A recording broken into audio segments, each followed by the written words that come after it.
वैसे तो आज इस समय आपके साथ चर्चा करने के लिए कई सारे मुद्दे थे, राजनीतिक भी थे, सामाजिक भी थे, लेकिन हमने एक खास मुद्दा चुना है जो हमारी आपकी ज़िंदगी के बेहद करीब है, हमारी आपकी सेहत के बेहद करीब है और हमारे आपके बच्चों के लिए बेहद ज़रूरी है।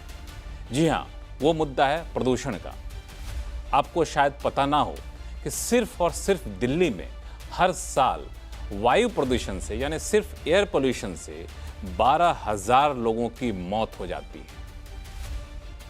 है। स्कूल जाने वाले हर नन्हे मुन्ने तीसरे बच्चे जो हैं वो अस्थमा के शिकार होते हैं और दिल्ली में रहने वाला हर शख्स अपनी आयु 10 से 12 साल घटा लेता है। ये मैं नहीं कह रहा हूँ, अलग अलग रिपोर्ट कह रही है। इसीलिए हमने सोचा कि सारे मुद्दों को एक साथ छोड़ देते हैं और सिर्फ इसी मुद्दे पर चर्चा करते हैं, क्योंकि इस मुद्दे को सुलझाने के लिए मेरा अपना मानना है कि कोई ईमानदार कोशिश नहीं हो रही है। नमस्कार, मैं हूं लक्ष्मण राय और हमारे साथ चर्चा में कई सारे वरिष्ठ मेहमान होंगे, उनसे आपका परिचय कराऊंगा। लेकिन सबसे पहले देखते हैं यह खास रिपोर्ट।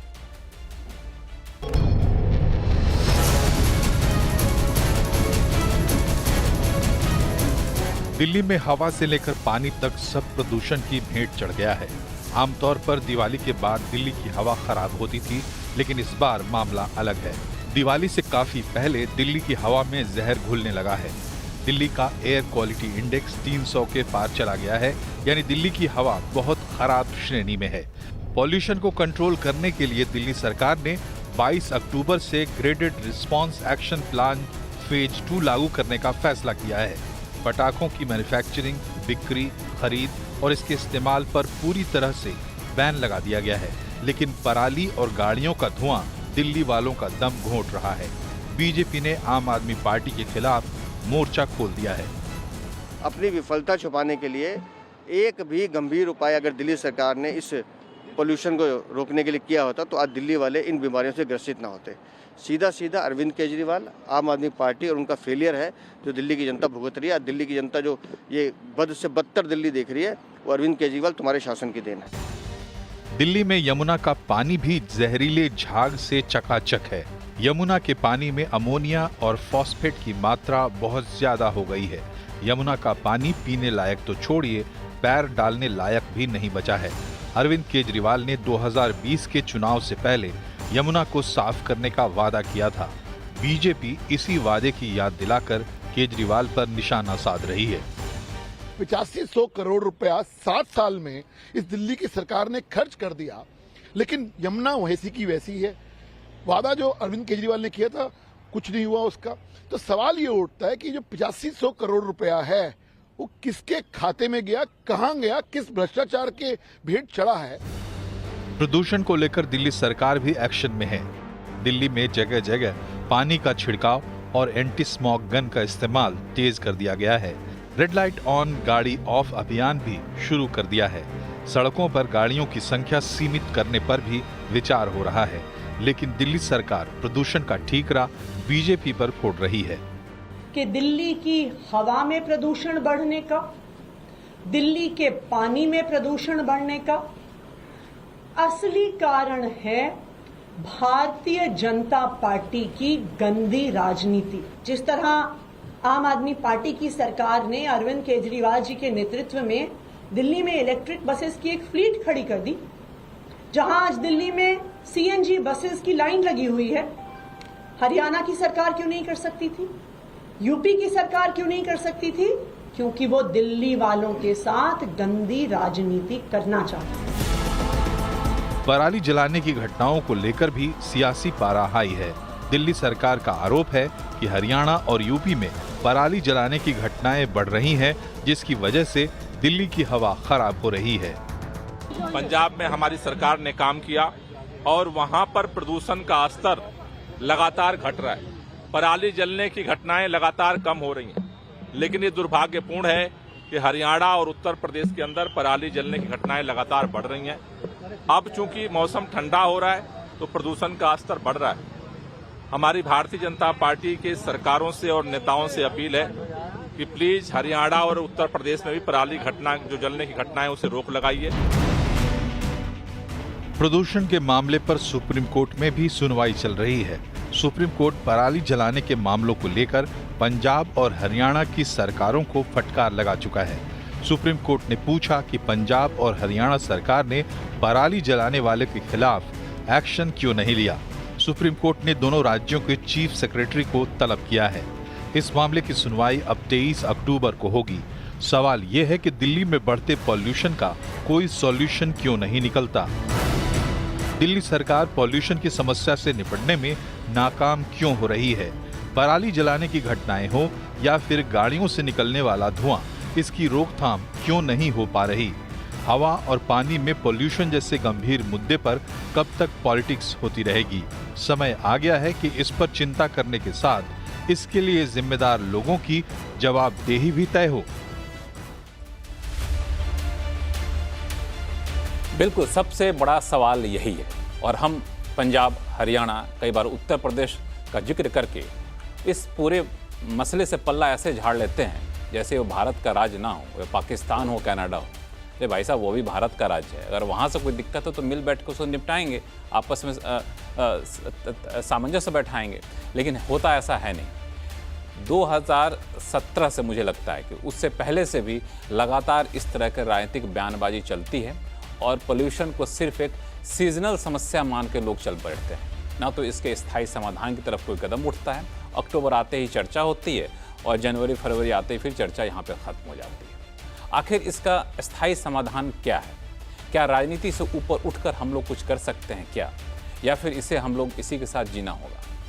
इसी पर चर्चा करेंगे आज हम। और हमारे साथ खास मेहमान हैं, आम आदमी पार्टी के प्रवक्ता हैं संजीव नस्यात, लेखक और कॉलमनिस्ट सुहेल सेठ, जो प्रदूषण के मामले पर काफ़ी ज़्यादा वोकल रहे हैं, काफ़ी कुछ लिखते पढ़ते रहे हैं, पर्यावरण विमलेंदु झा, और एनजीटी के वकील बालेंदु शेखर।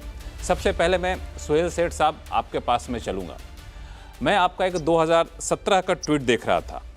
वहाँ पे आपने लिखा था कि बात करने का समय अब ख़त्म हो चुका। मैं हिंदी में बता रहा हूँ, आपने इंग्लिश में लिखा था। बात करने का समय अब ख़त्म हो चुका है, अब कुछ इफ़ेक्टिव एक्शन लेने का समय आ गया है। फिर 5 साल बाद 2022 में आपने एक ट्वीट किया और ये आपने कहा कि जिम्मेदारी बिल्कुल सब लोगों की ठप पड़ गई है, कोलैप्स ऑफ अकाउंटेबिलिटी हो गई है, और अब हम लोग 2024 में हैं। क्या लगता है आपको, क्यों ऐसी दिक्कत है? क्योंकि शर्म गायब है। हमारे देश के राजनीतिक जो वातावरण है उसमें शर्म गायब है। आप आम आदमी पार्टी को बोलोगे वो भारतीय जनता पार्टी को गाली देंगे, भारतीय जनता पार्टी को बोलोगे वो आम आदमी पार्टी को गाली देंगे। अगर लक्ष्मण जी ने आपने अगर कोई पार्टी चला दी आपको भी गाली देंगे, पर कोई प्रॉब्लम नहीं सॉल्व करेगा, क्योंकि इनके जहन में नहीं है कि प्रॉब्लम सॉल्व हो, क्योंकि इन्हें राजनीति करनी है। इन्हें सिटीजन से कोई मतलब नहीं है, सिर्फ एक बार 5 साल में मतलब होता है। और इसीलिए लक्ष्मण जी, मैं समझता हूं कि ये ना तो भारतीय जनता पार्टी की गलती है और ना ही आम आदमी पार्टी की गलती। ये गलती हमारी है, जो हम इन ऐसे लोगों को वोट देते हैं कि इनकी अकाउंटेबिलिटी जीरो है, फिर भी इनको हम लोग शासन में लाते हैं। आप मुझे कहिए, आतिशी जो पढ़ी लिखी हैं, केजरीवाल का तो कुछ कहना नहीं, आतिशी तो पढ़ी लिखी लेडी है, उनका ये बयान आज आना कि सारी चीजों का दोष भारतीय जनता पार्टी का है, ये कोई रिस्पॉन्सिबल बयान है? आप मुझे कहिए भाई, चीफ मिनिस्टर आप हैं, केजरीवाल ने पहले सरकार चलाई। अच्छा, आपको याद होगा जब अमरिंदर सिंह चीफ मिनिस्टर थे पंजाब के, तो केजरीवाल पंजाब को भी गाली देता था। आज गोपाल राय ने पंजाब को उस गाल गलोच में से हटा दिया है। अब सिर्फ उत्तर प्रदेश और हरियाणा की बात होती है। इससे आपको पता चलेगा इन आदमियों में, आदमी और लेडीज में ना तो कोई रिस्पॉन्सिबिलिटी है, ना कोई लॉजिक है, और ना ही कोई लेना देना है भारत ये सिटीजन के साथ। आप जाएं जहन्नुम में, इनको कोई परवाह नहीं है, क्योंकि ये भी जानते हैं कि लक्ष्मण जी ये प्रोग्राम हर अक्टूबर नवंबर में ही चलाएंगे, क्योंकि लक्ष्मण जी के पास और भी प्रॉब्लम्स हैं। ये तो एक हमारा भी निराला देश है ना, रोज कोई ना कोई नई समस्या खड़ी होती है। तो आप भी कितना चलाएंगे प्रदूषण पे? तो वो जानते हैं कि जब मौसम ठीक होगा तो चैनल भी ठीक हो जाएंगी। इसमें सफर कौन करता है? आपने बहुत सही कहा बिल्कुल, आपसे मैं और भी बातचीत करूंगा सोहेल साहब। आपका ऑडियो थोड़ी सी दिक्कत आ रही है ऑडियो में, हमारे प्रोड्यूसर साहब आपसे बात करेंगे, उसको ठीक करने की कोशिश करेंगे, फिर दोबारा आपके पास मैं आऊँगा। लेकिन चूंकि आपने चर्चा यहाँ पे दिल्ली के सीएम के कर दी है, तो मैं सीधे चलना चाहूँगा। आम आदमी पार्टी के प्रवक्ता हैं संजीव जी हमारे साथ जुड़े हुए हैं। संजीव जी, क्या माजरा है? ठीक है, दिल्ली चारों तरफ से अलग अलग राज्यों से घिरा है, हर राज्य अलग अलग राज्यों से घिरा रहता है, लेकिन सिर्फ पड़ोसी राज्यों पर जिम्मेदारी फेंक करके ये कह देना है कि ये बीजेपी की डर्टी पॉलिटिक्स है, अपनी जिम्मेदारी से पल्ला झाड़ना, ये तो जाहिर तौर पे कोई भी पसंद नहीं करेगा, क्योंकि जनता ने चुना तो आपको है। देखिए, आप बिल्कुल ठीक कह रहे हैं, और दिल्ली की अकेली समस्या नहीं है पॉल्यूशन। पूरे नॉर्थ इंडिया में अगर आप देखेंगे, हरियाणा में, यूपी के अंदर, पंजाब के अंदर, दिल्ली के अंदर, राजस्थान के अंदर, हर जगह पॉल्यूशन की इन महीनों में समस्या बढ़ जाती है। लेकिन सब मिलके अगर काम करें तो बेहतर होगा। दिल्ली में क्योंकि काम करती हुए सरकार आपने देखा है, सरकार काम कर रही है, ग्रेप 2 लागू हो चुका है। दिल्ली के अंदर जिस तरीके की वॉर लेवल पे हम लोग तैयारी कर रहे हैं, उन तैयारियों को जब धक्का लगता है तब यमुना के माध्यम से यूपी से और हरियाणा से आने वाले पानी के अंदर झाग छोड़ दिए जाते हैं। इसलिए डर्टी पॉलिटिक्स की हम बात कर रहे हैं।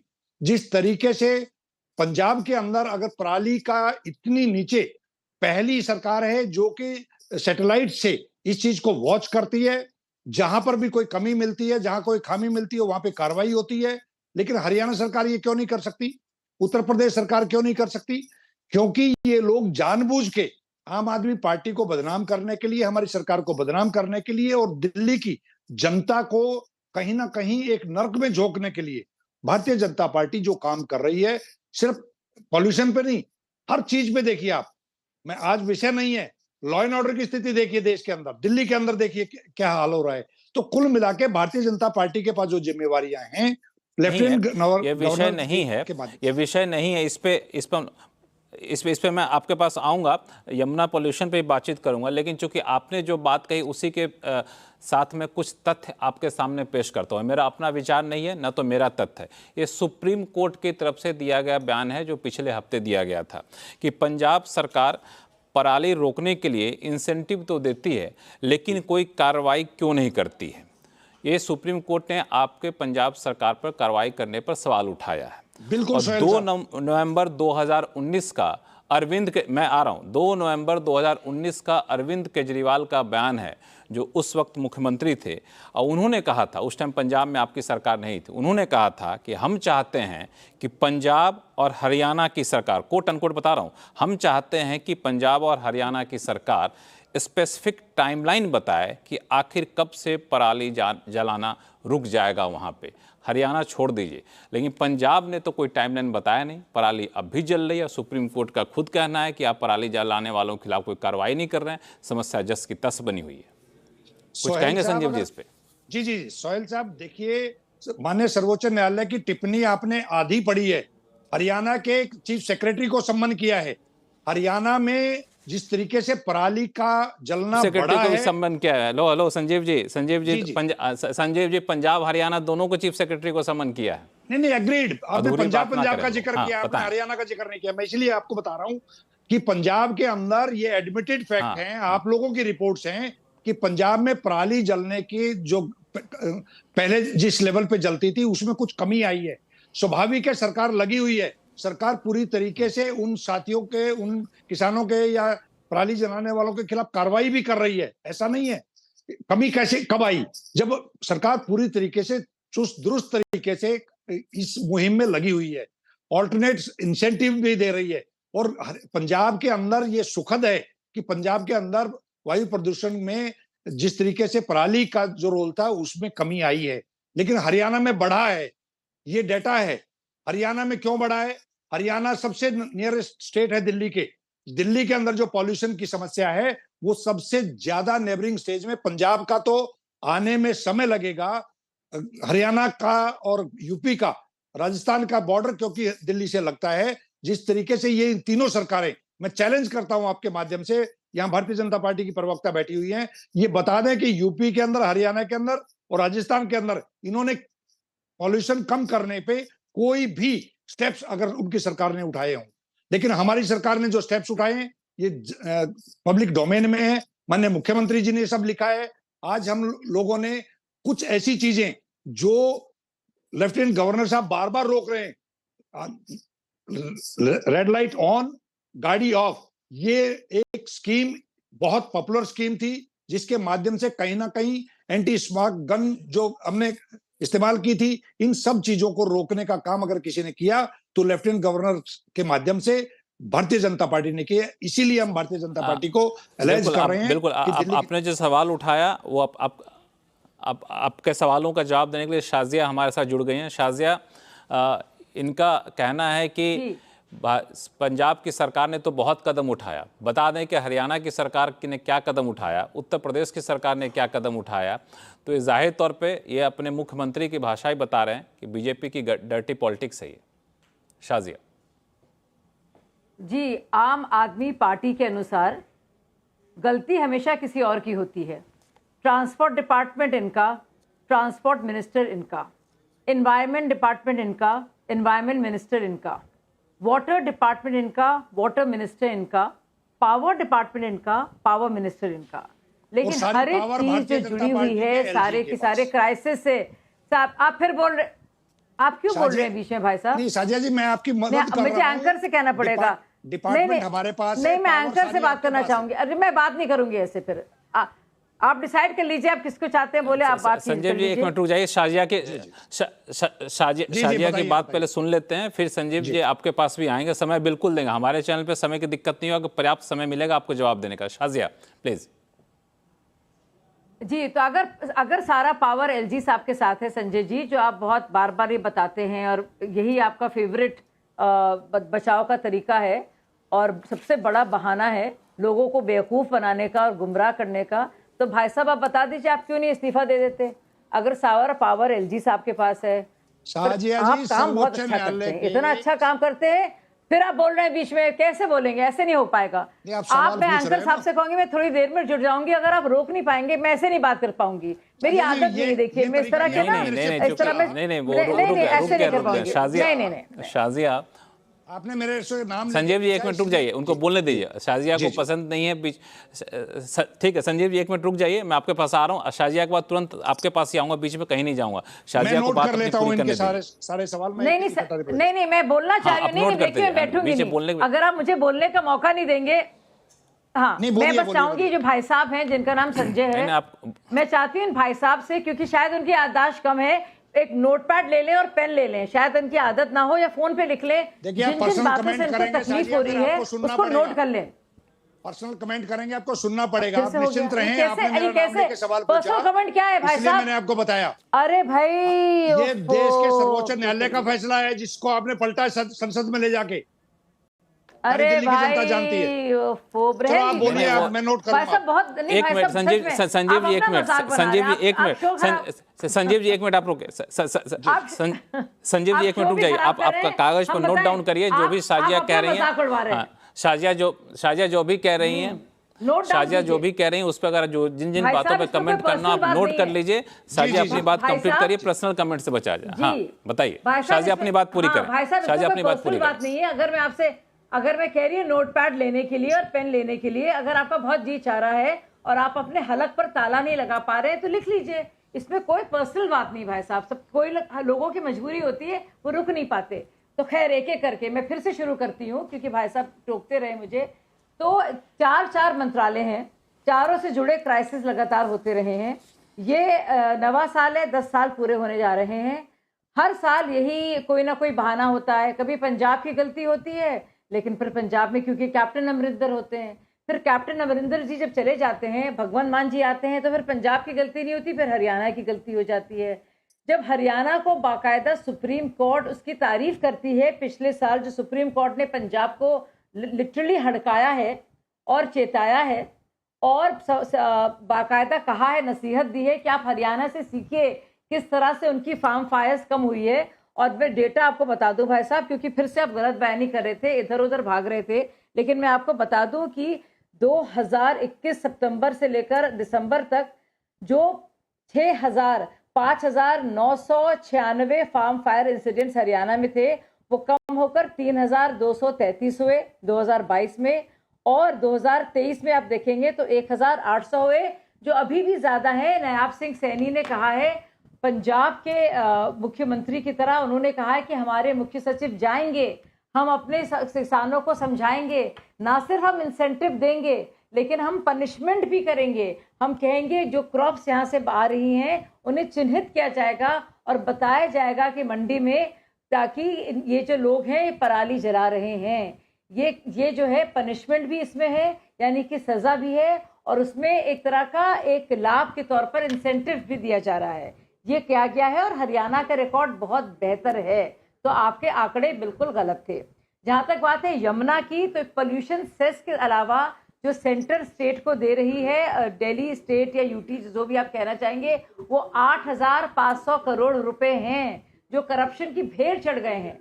और भेड़ चढ़ के वहां पे बाकायदा केमिकल्स का एक फेना, आप जो देख रहे थे दूर से, आप देखेंगे ड्रोन से तो लगेगा आप ग्लेशियर देख रहे हैं, पास आएंगे तो आपको पता चलेगा वो जहरीले केमिकल्स घूम रहे हैं यमुना नदी में। तो इससे ज्यादा शर्मनाक और अफसोस की बात नहीं हो सकती। तो अच्छा, पंजाब को ब्लेम नहीं कर पाए भाई साहब, तो हरियाणा पे चले गए। अब हरियाणा सरकार का भी जवाब आ गया, तो अब कहाँ गए? अब यूपी के बसेस में शाजिया की गलती हमेशा किसी और की होती है। शाजिया, यमुना नदी पे मैं आऊंगा, मैं यूपी पे आऊंगा, यमुना पे आऊंगा आपके पास अलग से शो के एक दूसरे हिस्से में। हम लोग यमुना पर पोल्यूशन बोर्ड की जहां तक बात है, पराली की जहां तक बात है पंजाब की, क्या आपको मालूम है कि पंजाब पोल्यूशन बोर्ड का आप देखेंगे और आंकड़े देखेंगे, आपको हैरत होगी कि उसमें कुछ भी काम नहीं किया गया है। वैकेंसीज अभी भी मौजूद हैं। आंकड़े देखकर भगवान मान जी और उनके लोग ना तो समझ पाते हैं ना कोई भी काम करते हैं। जब और चीफ सेक्रेटरीज की मीटिंग होती है और चीफ मिनिस्टर्स की, तो ये लोग आते नहीं हैं, क्योंकि उनका काम जेल से बेल और बेल से जेल का हो गया है। बिल्कुल साजिया, मैं बीच में रोकूं आपको, मैं एक मिनट संजीव जी, बिल्कुल संजीव से मैं रिएक्शन ले लेता हूं, फिर बाकी बातें आपसे फिर से आऊंगा शो में। संजीव, आपको साजिया पे कुछ रिएक्ट करना है जो उन्होंने कहा है, संक्षिप्त में अपनी बातें रखिएगा, फिर बाकी मेहमान हमारे साथ जुड़े उनसे बात करूं। हाँ, जी जी जी, मेरे को एक पॉइंटेड बात करेंगे तो ज्यादा अच्छा लगेगा। जी जी, बिल्कुल पॉइंटेड कहूंगा मैं। साजिया जी ने बहुत अच्छी बात कही कि पिछली बार हरियाणा सरकार की पीठ थपथपाई थी, लेकिन मैं बताना चाहता हूं आज तक के जो डेटा हैं, करीब 20% ज्यादा पराली जलाने के केसेस हरियाणा से आए हैं। पंजाब में 15 से 20% कम पराली जलाई गई है। यूपी के अंदर डबल हो गया है।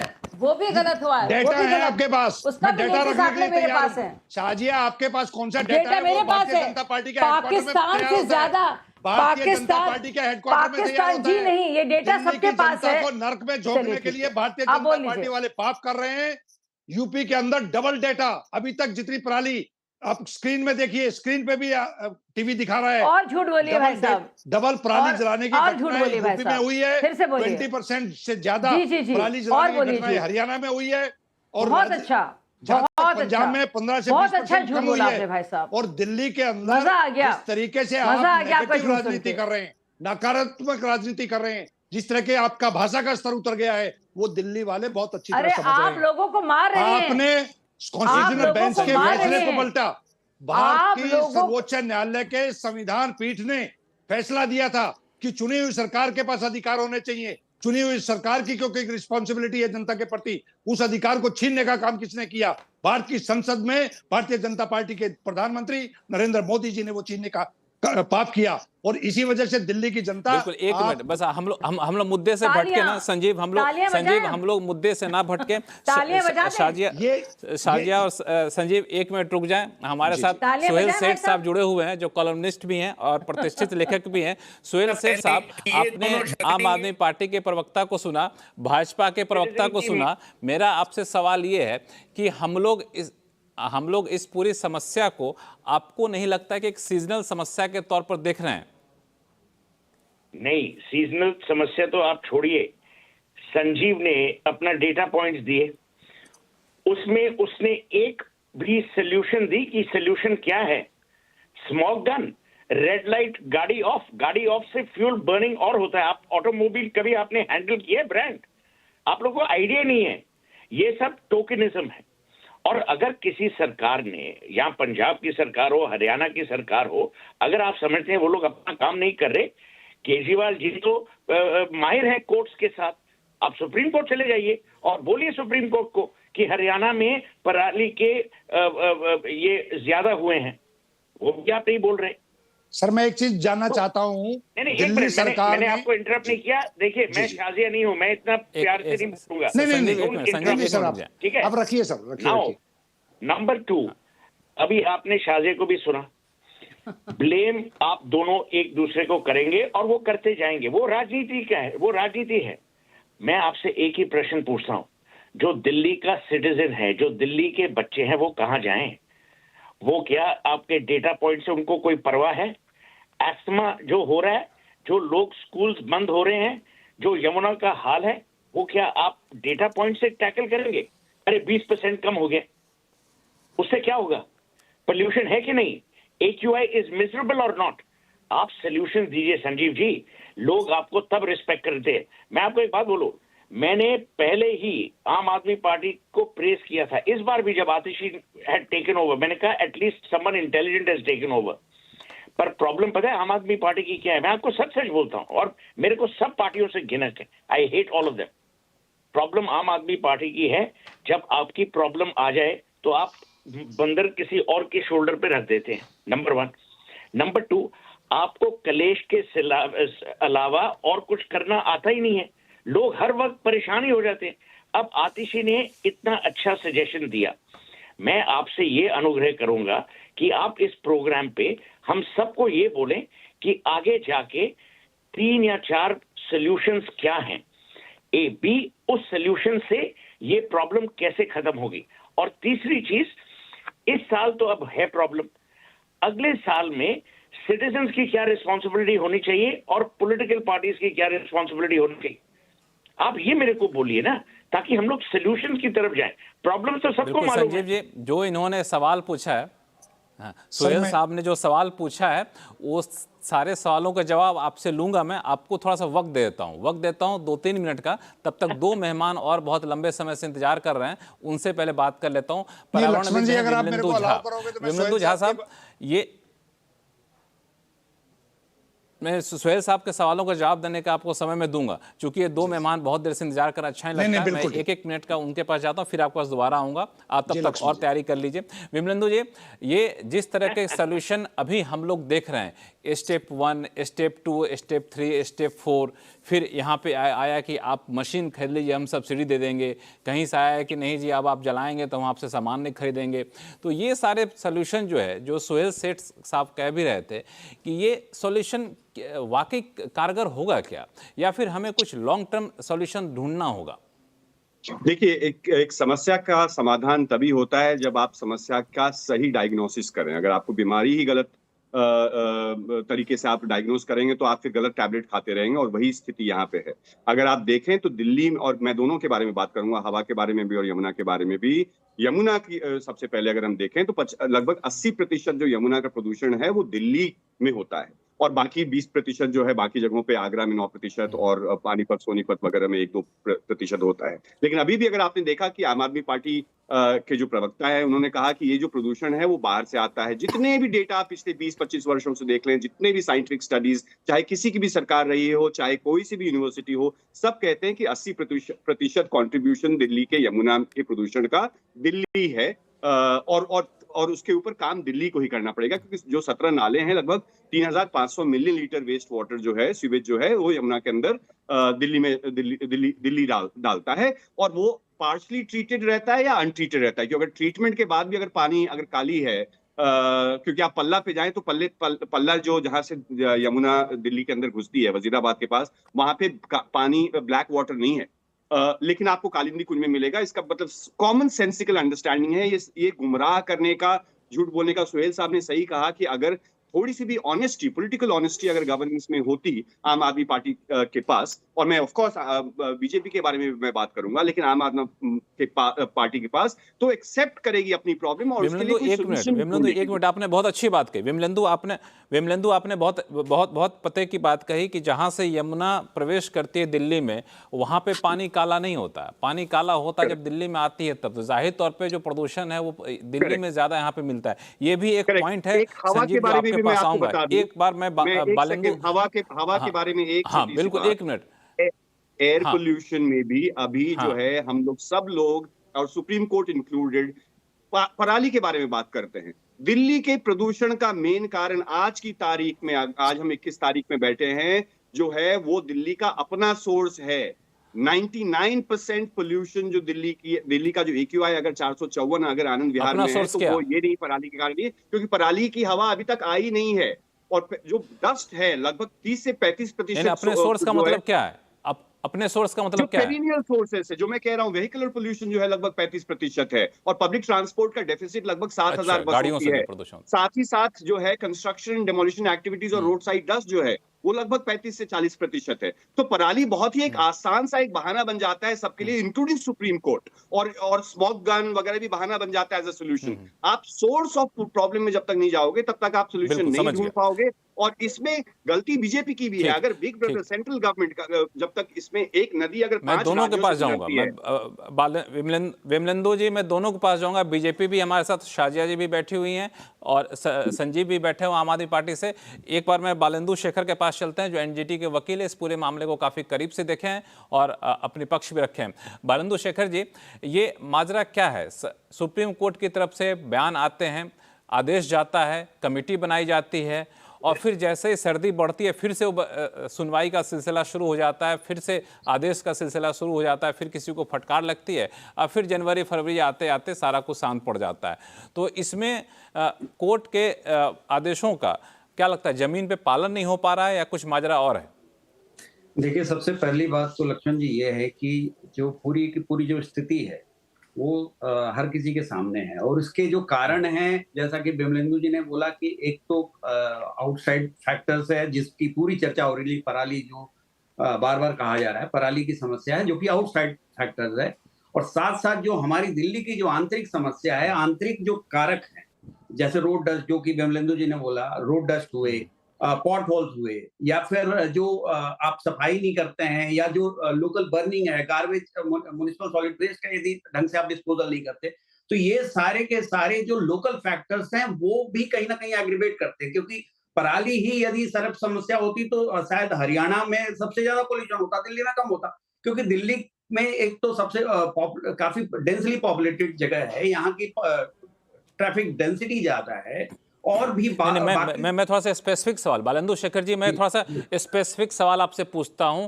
कि क्या अब कोर्ट की भूमिका यहीं खत्म हो जाती है? अब जो करना है सरकारों को करना है कि कोर्ट तो आदेश सुना देती है? सबसे पहले तो मैं लक्ष्मण जी बताऊं कि जो आप बार बार कह रहे हैं कोर्ट यदि नहीं होता, तो आप जैसा कि कह रहे हैं कि यहाँ कुछ हुआ ही नहीं, या जो भी हुआ कम हुआ। नहीं, तो कोर्ट में सवाल नहीं उठा रहे हैं, मैंने कोर्ट अब इससे ज्यादा भी कुछ करने की हालत में है क्या? हाँ, उसी बात को आ रहा हूँ कि जैसे जो बहुत बड़ा एक जो कारक था, जो ट्रैफिक का फैक्टर होता था, तो उसके लिए जो ईस्टर्न पेरिफेरी और वेस्टर्न पेरिफेरी जो बनी, जो केंद्र सरकार के द्वारा बनाई गई, वो कहीं ना कहीं बहुत बड़ा रिस्पाइट दिल्ली को लेकर आई, और जो कि संभवतः आज वो नहीं होती तो आज बहुत ही ज्यादा यहाँ का पॉल्यूशन बढ़ा होता। तो वो भी फैक्टर्स रहे हैं जो कि काफी पॉजिटिव साइड की मैं बात कर रहा हूँ। नेगेटिव साइड तो आपको जो चर्चा हो रही है, ऐसे बहुत सारे फैक्टर हैं, ऐसे बहुत सारे फैक्टर। सीएनजी बस का चलाया जाना, मुझे याद है कि हम लोग 95 में जब आए थे दिल्ली, तो उस टाइम दिल्ली में अगर 1 घंटे आप सफर कर लें और व्हाइट रुमाल से चेहरा साफ करें तो रुमाल वो काला पड़ जाता था। तो ऐसा नहीं कि कुछ कदम नहीं उठाए गए, बहुत सारे अलग अलग कदम उठाए गए। यह है कि पिछले कुछ सालों से यहाँ पे पॉलिटिक्स यहाँ पे हो गई है। मैं अब चूंकि काफी ज्यादा हम लोगों ने अलग अलग पर हमारे वक्ताओं ने आलोचना की बीजेपी की कि आम आदमी पार्टी की, तो मैं दोनों की तारीफ भी कर दूं कि हरियाणा सरकार ने एक फैसला लिया है।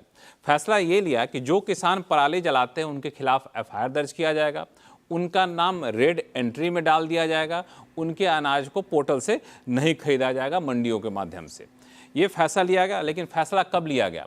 18 अक्टूबर 2024 को एक फैसला लिया गया पंजाब सरकार की तरफ से कि किसानों को मशीनें मुहैया कराई जाएंगी, 50 से 80% सब्सिडी दी जाएगी, किसान लोन ले सकते हैं। ये फैसला कब लिया गया? 6 अक्टूबर 2024 को। जब समस्या आती है, दरवाजे पे पहुंच चुकी होती है, तब आप ये सारे कदम उठाने शुरू कर देते हैं। शाजिया, देखिए, आपने सुना, अभी भी बताया हरियाणा सरकार ने जो फैसला लिया है। पिछले साल भी सुप्रीम कोर्ट ने बाकायदा तारीफ की थी। मैंने आपको आंकड़े भी दिए किस तरह से बाकायदा फार्म फायर्स कम हुई हैं। इसके अलावा मैं आपसे कहना चाहूँगी, अभी भी जो बात सुनने में आ रही थी कि हरियाणा में बढ़ी हैं, मैं आपको एक और बहुत इंपॉर्टेंट वेरिएबल जो बहुत ज़रूरी है सबको समझना, क्योंकि मैं इस पर काफ़ी रिसर्च करती हूँ, मुझे खासा अंदाज़ा है। सिर्फ 11% हार्वेस्ट क्रॉप हार्वेस्ट हुआ है पंजाब में, इसलिए पंजाब के फिगर्स अभी कम हैं। अभी आगे आगे देखिए क्या होना है। जहाँ तक बात है पराली की, तो और क्योंकि हरियाणा में ज़्यादा हुआ है इसलिए उसके फिगर्स ज़्यादा दिखे हैं। अगर आप आज और कल के आंकड़े देखेंगे तो आप देखेंगे कि पंजाब की भी जो फॉरेस्ट फायर्स हैं, जो बहुत ज़्यादा हैं, बिल्कुल आउट ऑफ कंट्रोल हैं, उससे भी ज़्यादा पंजाब के जब सैटेलाइट इमेजेस देखेंगे उससे भी ज़्यादा पंजाब में आज हुए हैं। और कल शाम तक के अगर आप आंकड़े देखेंगे, ये मिल जाएंगी इमेजेस आपको।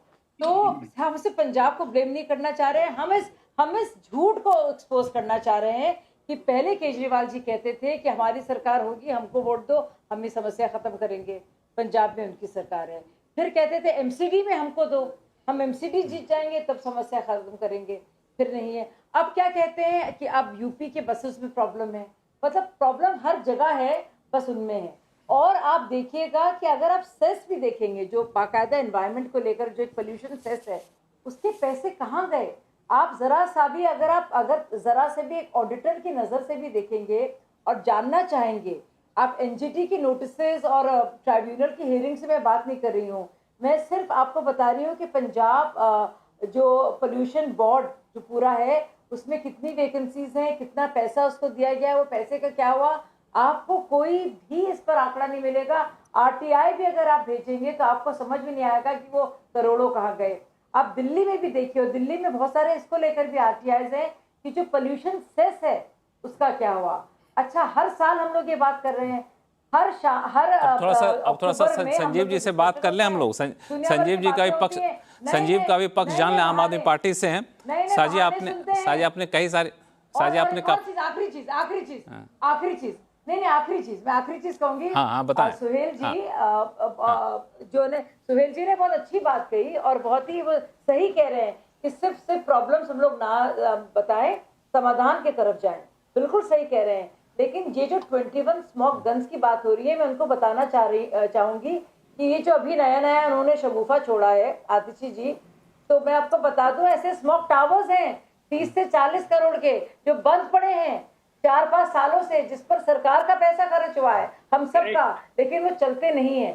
तो कभी यस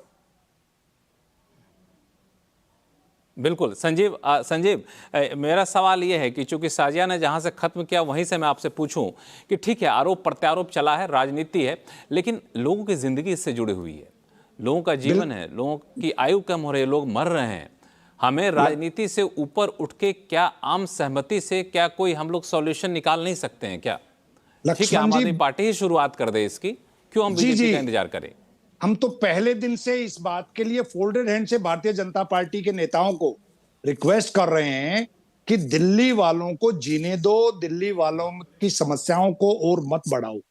अभी साजिया के माध्यम से जो बातें आई, साजिया के माध्यम से जो समस्या बढ़ाव वाली बात नहीं है, आप सॉल्यूशन लेकर के जाइए। जी, मैं सॉल्यूशन बताता हूं। जो प्रमुख हैं सोहेल जी ने जो बातें रखी थी, वो खुद ब्यूरोक्रेट रहे हुए हैं।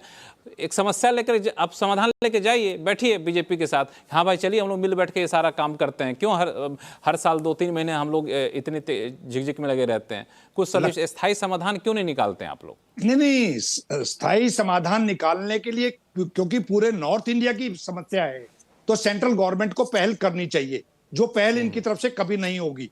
लेकिन मैं नेगेटिव नहीं, मैं आपको सॉल्यूशन बता रहा हूं। आपको हमारे मुख्यमंत्री ने सॉल्यूशन बताया, उस पे साजिया का कमेंट क्या है? हमने यहाँ पर इलेक्ट्रिसिटी बसेस लागू की, क्योंकि सबसे बड़ा, अभी एक्सपर्ट्स ने कहा कि सबसे ज्यादा पॉल्यूशन में ट्रैफिक का भी बहुत बड़ा रोल है।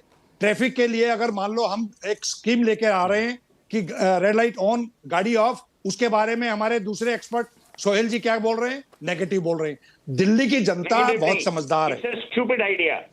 मैं नेगेटिव नहीं, मैं आपको चैलेंज करता हूं ऑन एकेडमिक्स। मैंने ऑटोमोबाइल ब्रांड्स हैंडल किए हैं। सर मैं आपकी रिस्पेक्ट करता हूं, पॉलिटिकल मैं आपकी रिस्पेक्ट करता हूं, आप पॉलिटिशियन नहीं हैं, एक मिनट, लेकिन जो engine and restart the engine, you are consuming more fuel and you are creating more pollution hazard. आप दोनों एक्सपर्ट्स को पूछ लीजिए। अरे सर आप इतने एक्सपर्ट हैं, तो मैं आपसे निवेदन करूंगा, आप सुप्रीम कोर्ट जाएं और सुप्रीम कोर्ट को एक बार बताएं कि देखिए देखिए ऐसा है, 1 मिनट 60 सेकंड से सर 60 सेकंड से ज्यादा अगर कोई लॉजिकल है, सुप्रीम कोर्ट जाइए। अरे सुप्रीम कोर्ट हम क्यों जाएं? हमने आप नाराज ना होइए, दिल्ली की जनता बहुत समझदार है, आप अकेले समझदार नहीं है दिल्ली में। दिल्ली की जनता अगर बार बार अरविंद जी की सरकार को मौका दे रही है, वो इसलिए दे रही है कि इसका सोल्यूशन क्या है? इसका सोल्यूशन क्या है? इस पे अलग अलग राय हो सकती है। संजीव जी आपकी राय अलग हो सकती है, सोहेल सेठ साहब की राय अलग हो सकती है, हमारे साथ विमलेंदु झा हैं जो पर्यावरणविद हैं, उनसे भी हम पूछेंगे, लेकिन थोड़ा समय दे दीजिए, तो थोड़ा समय दे दिए। अभी एक वक्त है ब्रेक का, ब्रेक के बाद लौटेंगे तो हम लोग सॉल्यूशन पे बातचीत करेंगे और यमुना के प्रदूषण पे बातचीत करेंगे, लौटते छोटे से ब्रेक के बाद।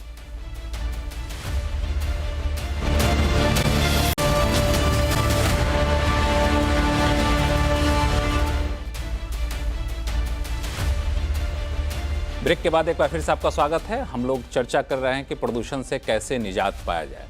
ब्रेक पे जाने से पहले हम लोग काफ़ी चर्चा की कि आखिर इसके पीछे वजह क्या है, राजनीतिक आरोप प्रत्यारोप कैसे खत्म किया जाए, और फिर बात अधूरी रह गई थी कि इसका सॉल्यूशन क्या है। विमलेंदु झा साहब, हमने देखा कि आम आदमी पार्टी से भी कुछ सुझाव आए, भाजपा की तरफ से कुछ सुझाव आए, सोहेल सेठ साहब ने भी कई सारे अपनी बातें रखी।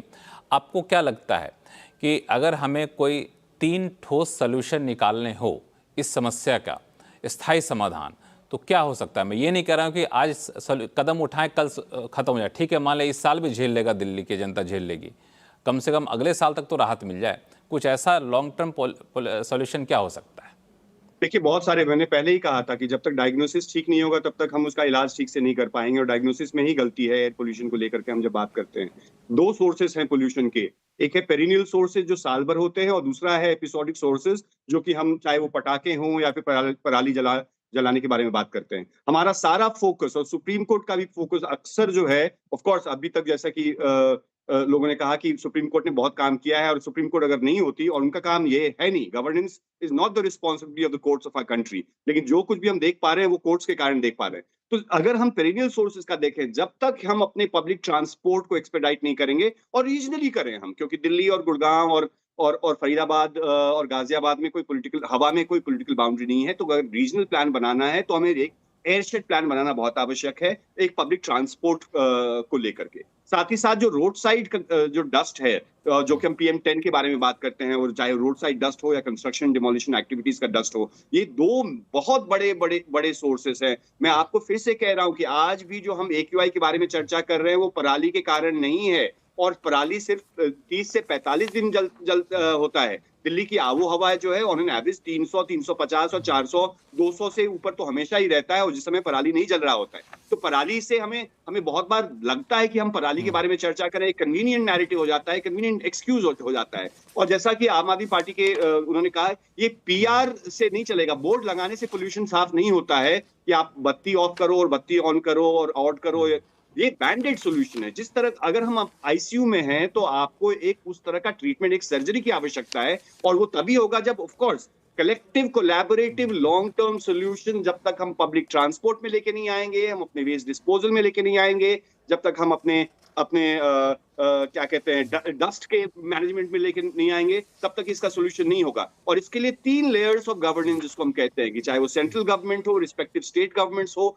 और रिस्पेक्टिव म्युनिसिपैलिटीज हो, जब तक तीनों साथ में ना आए। लेकिन उसमें बुरी बात, जो क्यों सुहेल साहब भी गुस्सा हो रहे हैं और बाकी लोग नाराज होते हैं आपके डिसऑनेस्टी पे, या आम आदमी पार्टी के डिसऑनेस्टी पे, या बीजेपी के डिसऑनेस्टी पे, कि जब सोल्यूशन की बात होती है तो आप सोल्यूशन में आप कहिए ना कि हाँ टाइम लगेगा, हमने नहीं किया ये प्रॉब्लम, तो प्रॉब्लम को सॉल्व करने में 10 साल लग सकता है, 15 साल। लेकिन सीधा का सीधा ठीकरा किसी और के ऊपर फोड़ना जो है वो उसको हम डिसऑनेस्ट कहते हैं, और तब तक सोल्यूशन नहीं हो पाएगा। हम जो every third child actually has asthma और सम सॉर्ट ऑफ पल्मोनोलॉजिकल डिसऑर्डर। इस बात से मैं भी सहमत हूँ विमलेंदु, इस बात से मैं भी सहमत हूँ, क्योंकि मैं देख रहा था कि अलग अलग स्टडी जो है, जो अलग अलग रिपोर्ट है, उनका मानना है कि 28 से 37% हिस्सेदारी गाड़ियों की होती है।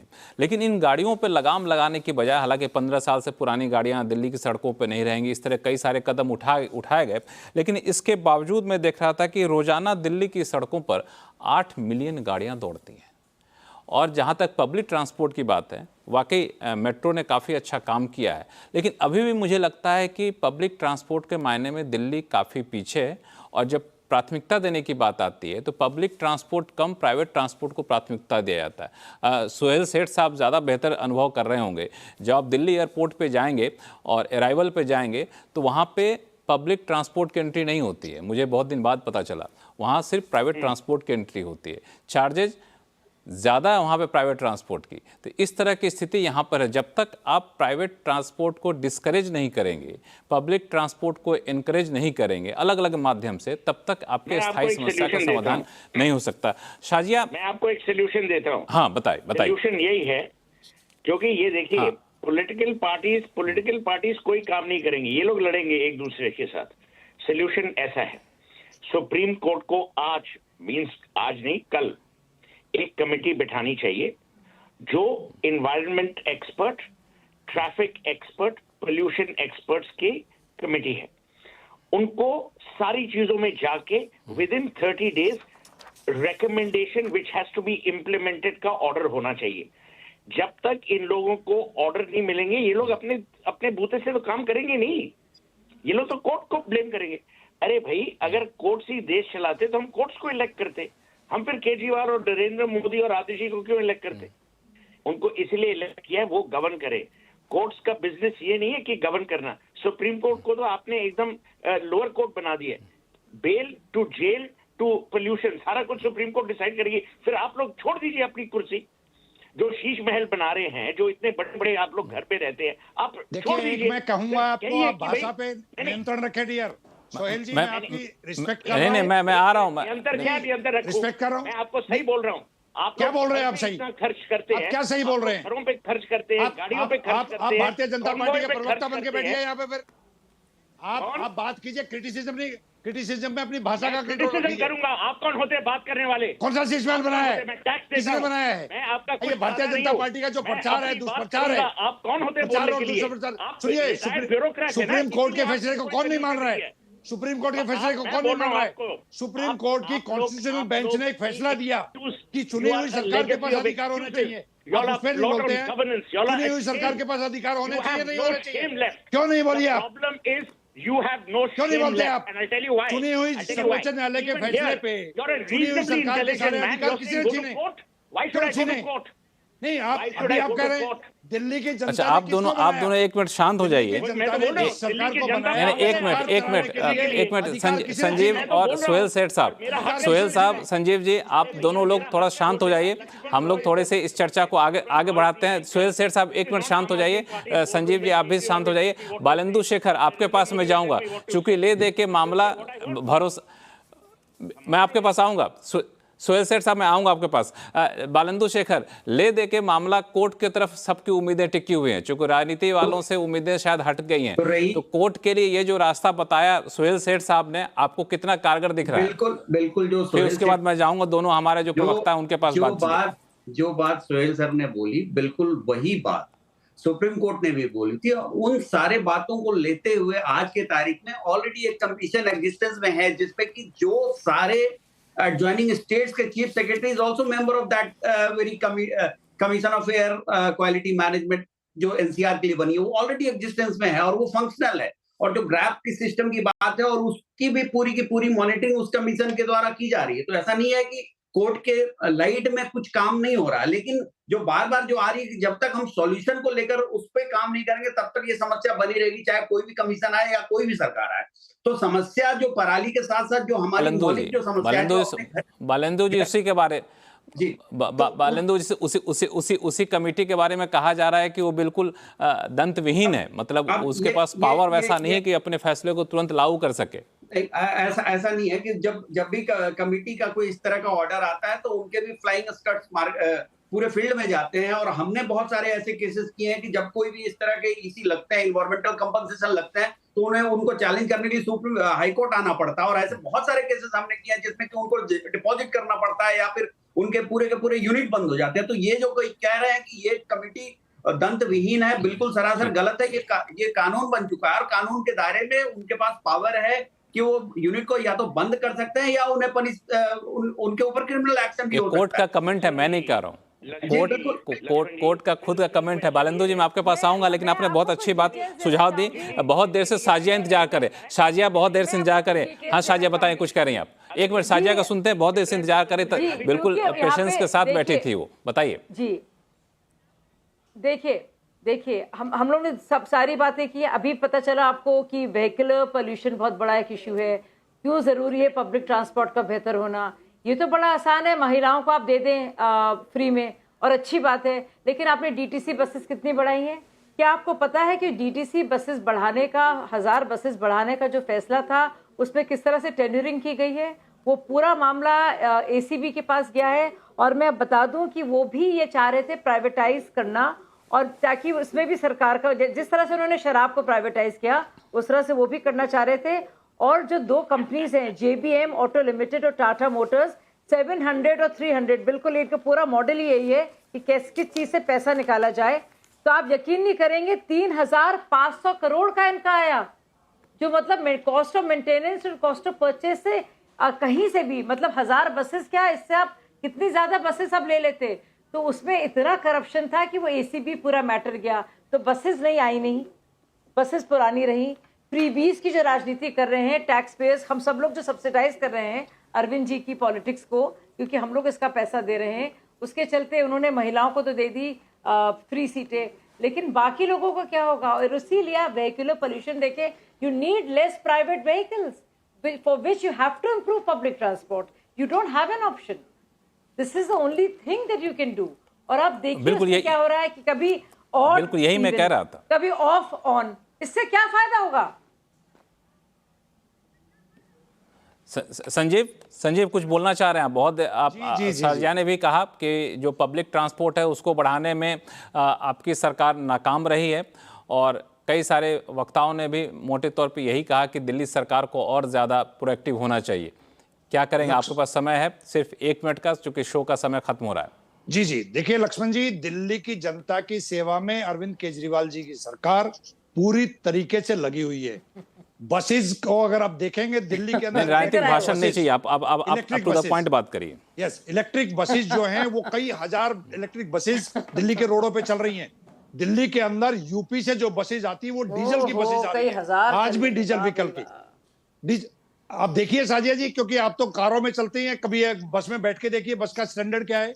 दिल्ली की दिल्ली आप थे भी नहीं, जब आप पार्टी में थे भी नहीं भाई साहब, तब से मैं अरविंद केजरीवाल जी के घर में मेट्रो लेके जा रही थी कौशंबी का, जब आपको, आपके फरिश्तों को खबर नहीं थी कि अन्ना हजारे आंदोलन क्या है और आम आदमी पार्टी बनेगी। साजिया जी जहां आप आज बैठी हुई है, तो मुझे ना बताइए। साजिया जी जहां आप बैठी हुई है, सुनिए जहां आप बैठी हुई है, वहां मैंने 28 साल रहा हूं, मैं वहां 28 साल रहा हूं, आप चिंता ना करें। जहां आप आज बैठे वहां 28 साल रहा हूं मैं। ननिहाल के किस्से, सबको पता है, सबको मालूम है। दिल्ली की जनता इतनी समझदार है, भारतीय जनता पार्टी की जो नकारात्मक राजनीति है उसका चेहरा बेनकाब हो चुका है। जहां तक सॉल्यूशन की बात है, आपके पास कोई सुझाव हो तो जरूर दीजिए। आप जो कार्रवाई चल रही है सरकार की उसमें अड़चन न डालिए। आप 24 घंटे नकारात्मक राजनीति जो कर रहे हैं उससे आपको हाथ जोड़ के निवेदन है कि वो राजनीति बंद कीजिए। जो एक्सपर्ट्स नरेंद्र जी ने जो सुझाव दिए हैं मैं उसके सहमत हूं।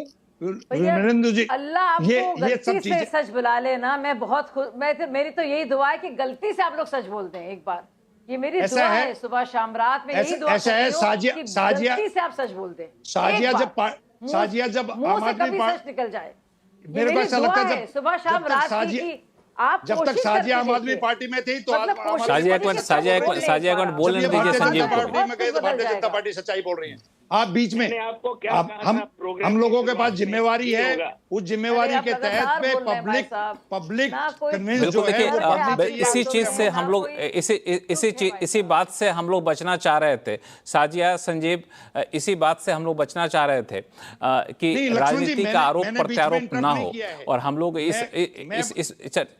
हाँ आपके नहीं, माध्यम अब से चूंकि यहाँ पर भारतीय समय जनता खत्म हो पार्टी गया ये चाह तो रहे सबसे हैं पहले तो आप कि जनता ने जिम्मेवारी हम लोग इस पे और भी कई चर्चा करेंगे और आप दोनों को जरूर से आमंत्रित करूंगा अपने शो में। सिर्फ ये बता दूं कि हम लोग बचना चाह रहे थे कि राजनीतिक आरोप प्रत्यारोप ना हो, कुछ ठोस सॉल्यूशन निकल कर आए, लेकिन खुशी इस बात की है कि इस आरोप प्रत्यारोप के बीच में भी हमारे कई वक्ताओं ने काफ़ी बेहतरीन सॉल्यूशन दिए हैं और उम्मीद करूंगा कि आप लोग पार्टी के प्रवक्ता हैं, अच्छे नेता हैं, अपने अपने सरकार के पास इन सुझावों को लेकर जाएंगे और शायद इस सीजन में तो नहीं लेकिन अगले सीजन में दिल्ली की जनता को कुछ राहत मिल सके। इस उम्मीद के साथ इस शो को यहीं खत्म करता हूं। देखते रहिए सी न्यूज़ की आवाज़। नमस्कार।